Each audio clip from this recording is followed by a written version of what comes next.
और यहाँ पर आरोप भी लगे हैं एजेंसीज़ पर कि यहाँ पर जो है कि कॉमर्शियल जो सिलेंडर हैं वो ब्लैक किए जा रहे हैं और उसमें कालाबाजारी हो रही है। साथ साथ में रिफ़िलिंग में भी कालाबाजारी कहीं न कहीं हो रही है।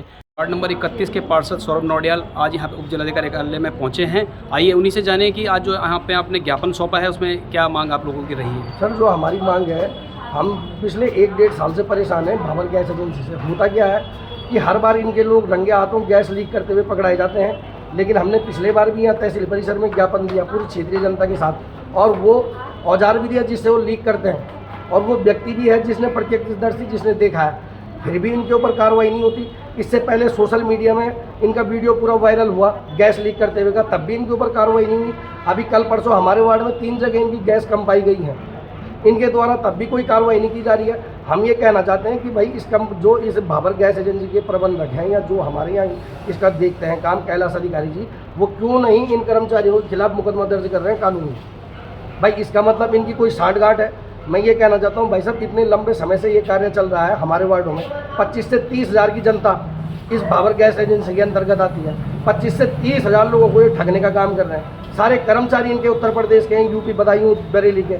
वो लोग आप लगा लिए, उनमें से 3-4 लोगों ने झंडी चौड़ में प्लॉट खरीद लिए हैं 2-2, 3-3 साल में। तो आप समझ सकते हैं कितनी गैस लीक करते हैं। कॉमर्शियल सिलेंडर इनके कुछ लोग चुपचाप 1200 रुपये का बेचते हैं, जो 1900 रुपये का है। ये 1200 रुपये का कैसे बेच रहे हैं उस सिलेंडर को? और जब 4-4 बार जनता ने यहाँ शिकायत कर दी है, तो ये लोग उसके ऊपर, इस भ्रष्ट अधिकारी के ऊपर कार्रवाई क्यों नहीं हो रही है? इससे पहले भी जो हमारे यहाँ इस गैस का संचालन कर रहे हैं, वो हिमानी गैस देहरादून में कार्यरत था, वहाँ भी उसके द्वारा यही काम किए गए, तो उसे ट्रांसफर करके यहाँ भेजा गया। हम इस व्यक्ति को 1.5 साल से झेल रहे हैं। हम कैसे इस व्यक्ति से, ये बताइए, कि अपनी जनता को निजात दिलाएं?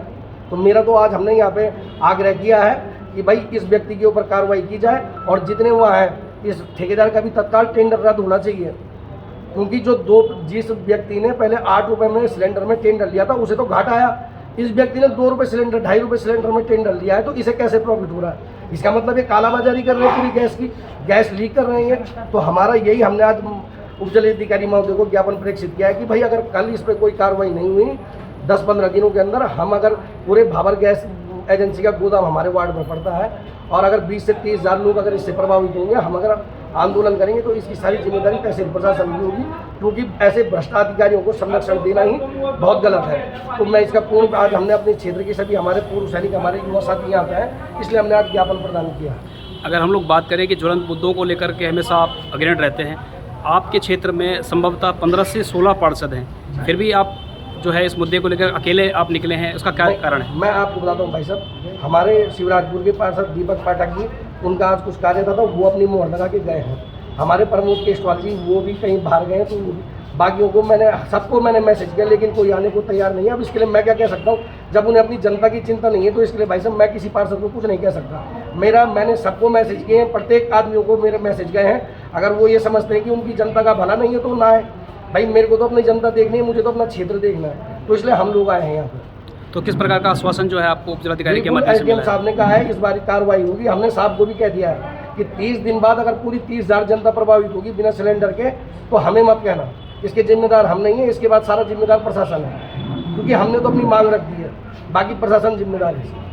और इसी संदर्भ में हम सीधे पहुंचे हैं भाबर इंडियन गैस एजेंसी में, जो आज यहाँ पर आरोप जो लगे हैं गैस एजेंसी पर कि यहाँ पर जो कमर्शियल सिलेंडर जो है वो ब्लैक मार्केटिंग उसकी हो रही है, रिफिलिंग गलत तरीके से हो रही है, और भिन्न भिन्न जो आरोप यहाँ पर लगे हैं गैस एजेंसी पर, उसी की पुष्टि को लेकर के क्या यहाँ के जो है प्रबंधक क्या कहते हैं उस जो आरोप लगे हैं गैस एजेंसी पर। वे हमारे साथ भाबर इंडियन गैस एजेंसी के प्रबंधक कैलाश अधिकारी जी, आज यहाँ पर जो है एक ज्ञापन सौंपा गया है SDM कोटद्वार को, और यहाँ पर आरोप भी लगे हैं एजेंसीज़ पर कि यहाँ पर जो है कि कॉमर्शियल जो सिलेंडर हैं वो ब्लैक किए जा रहे हैं, उसमें कालाबाजारी हो रही है। साथ साथ में रिफ़िलिंग में भी कालाबाजारी कहीं ना कहीं हो रही है, और साथ साथ में ये भी आरोप लगे हैं कि अगर हम लोग बात करें कि जो ठेकेदारी प्रथा के एंड से जो यहाँ पर आवंटित हुए हैं ठेका, उसमें पहले 8 रुपये कुछ का था, अब वो 2.5 रुपये में वो कैसे काम कर पा रहा है, ये भी एक आरोप में रहा है। और साथ ही एक बड़ा आरोप लगा है जो किराया जो गोदाम का अभी तक जो जा रहा था वो कैश पेमेंट में जा रहा था, और अभी जाकर कुछ ही दिनों में, हमें कहीं कुछ ही महीनों से जो है चेक पेमेंट से हो रहा है।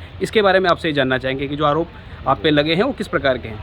जी नमस्कार, मैं कैलाश अधिकारी मैनेजर हूँ भाबर इंडियन गैस सर्विस में, जो कि गढ़वाल मंडल विकास निगम का उपक्रम है, और पूरे भाबर क्षेत्र में गैस को सप्लाई कर रहे हैं। कुछ लोगों द्वारा ये आरोप लगाया गया है कि गैस एजेंसी द्वारा अंडरवेट सिलेंडरों की आपूर्ति की जा रही है।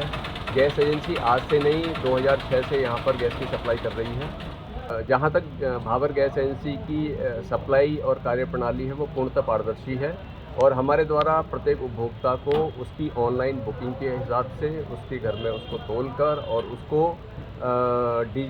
डिजिटल DAC के थ्रू घटाकर पूरे उपभोक्ता के घर में जो है गैस सिलेंडर को प्रेषित किया जा रहा है, जिससे उपभोक्ता पूर्णतः संतुष्ट है। रही बात कॉमर्शियल की ब्लैक मार्केटिंग की, कॉमर्शियल सिलेंडर होटलों में जाता है, कॉमर्शियल व्यावसायिक उसका जो है उपयोग होता है, तो इसमें कोई शॉर्टेज तो है नहीं जो कि जिसकी ब्लैक मार्केटिंग की बात की होगी और इजीली अवेलेबल है, जिसको चाहिए जितना चाहिए वो मिल जाता है, तो इसमें ब्लैक मार्केटिंग जैसी कोई बात नहीं है। तो इस पे एक आरोप भी रहे हैं कि अभी 1400 अराउंड का एक सिलेंडर अगर कॉमर्शियल में है तो 1200 अराउंड में वो बाहर इनको बेचा जा रहा है, तो ये आरोप लगे हैं, वो कहाँ से देखिए, ये गढ़वाल मंडल विकास निगम की गैस एजेंसी है। यहाँ पर जो भी चीज़ बिक्री की जाएगी वह रसीद पर बिक्री की जाती है और उपभोक्ता को जारी रसीद पर हम जो है उसका पैसा निगम के खाते में जमा करना होता है। तो इसमें यह कह देना बहुत इजी होता है कि साहब ब्लैक हो रहा है या सस्ते में बेच रहा है। अगर मैं 1400 रुपये की रसीद काटूंगा और 1200 में बेचूंगा तो वो 200 रुपये कहाँ से भरूंगा, यह एक क्वेश्चन है। तो लिहाजा ये सिरे से खारिज है कि इस तरह का कोई आरोप भाबर गैस एजेंसी में जिसने भी लगाया है वो गलत है। और साथ ही जो किराए की बात हो रही है वो कैश पेमेंट में अभी तक किराया दिया गया है, अब हाल ही में ये कुछ ही महीनों से हम लोग बात करेंगे तो ये चेक के माध्यम से पेमेंट हो रहा है। देखिए, जो हमारे पास अभी गोदाम किराए पे है, गैस गोदाम किराए पे है हमारा, श्री राम सिंह रावत जी मोटर ढाक में है, उनका बना के दिया हुआ है। ये 2006 के लगभग का किराया है। उनके साथ एग्रीमेंट आज नया नहीं है, पुराना है। और कुछ समय से एक व्यवस्था ये थी कि उनको बीच बीच में चेक से भी पेमेंट किया गया हेड ऑफिस के लेवल से, लेकिन मुख्यालय स्तर से जब मुझे निर्देश हुए कि आप इकाई स्तर से इसको पेमेंट करें तो हमारे द्वारा उनको कैश का पेमेंट किया गया।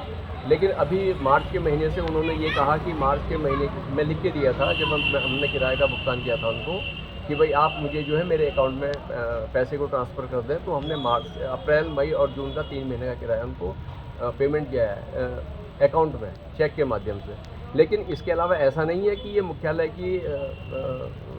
की जानकारी में नहीं है या मुख्यालय की नज़र में या अनऑथराइज तरीके से जो मनमाने रेट में मैं पेमेंट कर रहा हूँ। मुख्यालय द्वारा जो निर्धारित पेमेंट है, बाकायदा उनके साथ एग्रीमेंट है इन सब चीज़ों का और बाकायदा मुख्यालय की भी इस पर नज़र है। ये जो वाउचर में हमारे द्वारा प्रस्तुत किया जाता है, जितना पैसा राम सिंह रावत जी जो गोदाम मालिक हैं उनको पेमेंट किया जाता है, उसका वाउचर मुख्यालय को प्रेषित किया जाता है फोर्टनाइटली के साथ और उसकी स्क्रूटनी जो है हमारे अकाउंटेंट लेवल से भी होती है।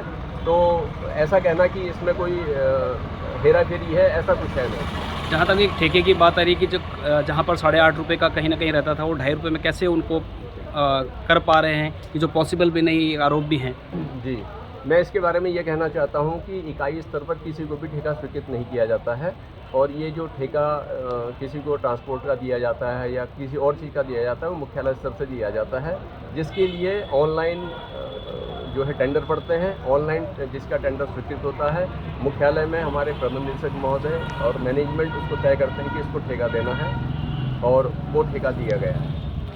उपजिलाधिकारी स्तर पर इसी जांच होती है तो कितना सहयोग आप लोगों का रहेगा? पूर्ण सहयोग, 100%। हम कानून को मानने वाले और विधि विधान से चलने वाले लोग हैं, क्योंकि सरकारी उपक्रम है और हमें पहले से ही शिक्षा दी जाती है कि जो कानून सम्मत है उस कार्य को किया जाए और हमारे द्वारा वही किया जाता है।